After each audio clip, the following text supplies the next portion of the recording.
Subscribe to Motoroids for the most in-depth and detailed car and bike reviews. Hit that bell icon and you will be notified before everyone else. Hey guys, welcome to Motoroids.com. My name is Amit Changani, and as you would all know that automatic transmissions are getting a lot of popularity in India. A lot of cars are coming equipped with automatic transmission. Obviously, it's very useful in urban conditions where there's a lot of traffic and you don't want to be shifting gears. So in that sense, automatic transmissions are gaining prominence, and since India has not been traditionally an automatic transmission market per se, people don't have the awareness about how to use automatic transmissions. So in this issue of Tech Talk with Motoroids, we're going to talk about some basic tips about how to use the automatic transmission and how to prevent it from getting damaged. Let's get going with this. Now, the first thing that you need to know about automatic transmissions is that you need to keep the engine at idling speeds at all times when the gear shifter lever is not in D position. When you turn the engine on, whether it's in P or when you put it in neutral, there is no need for you to rev. Only when the engine has gone back to the idling speed should you put it in the drive mode. Do not rev the engine and then put the engine in drive or sport or whatever mode while the engine is still revving hard. That's not very good for your transmission, and that's something that you should avoid.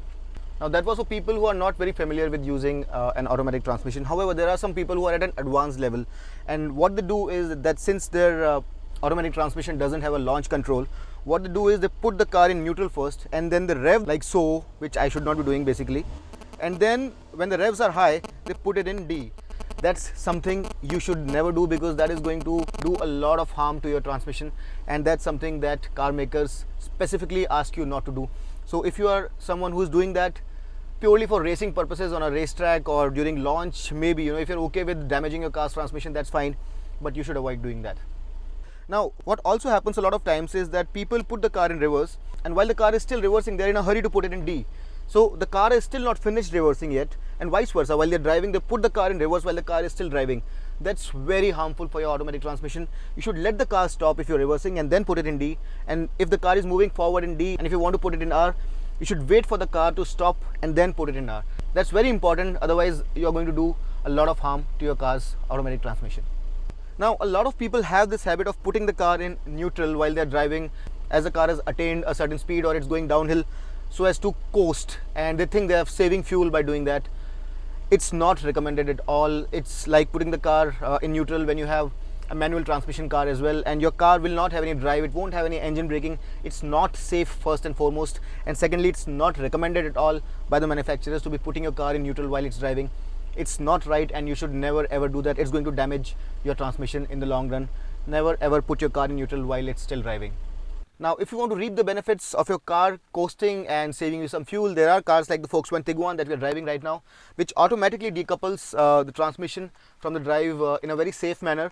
And if you want to have better fuel efficiency, there are cars which come with that feature inbuilt, and that's the only right way to go about. A lot of people also ask us this question as to what is the need of a neutral in an automatic transmission car.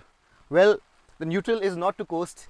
It's meant for times when your car is stuck in the drive mode and the wheels won't move, or if your car has to be towed away, if you're in a scenario where a car's wheels are jammed, they cannot move, maybe an accident, and if your car has to be towed away, it has to be put in neutral for the wheels to move, and that's the use of neutral, not to coast. So that's something that you need to be very clear about.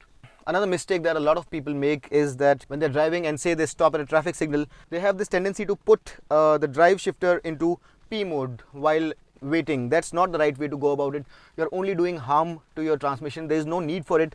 Just keep the gear selector to D. You don't need to put it in P. The P mode is meant to be used only when you're going to get out of the car, park it and leave it.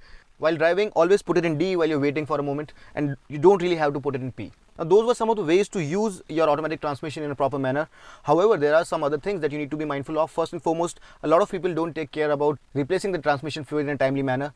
You should never do that. Always replace the transmission fluid in a timely manner, because anyway the replacement periods are very long, so it doesn't cost all that much money. Always replace the transmission fluid in a timely manner, otherwise your automatic transmission is going to get damaged. Apart from that, some people think that just replacing your transmission fluid is going to take care of the transmission by itself. No, that's not the case.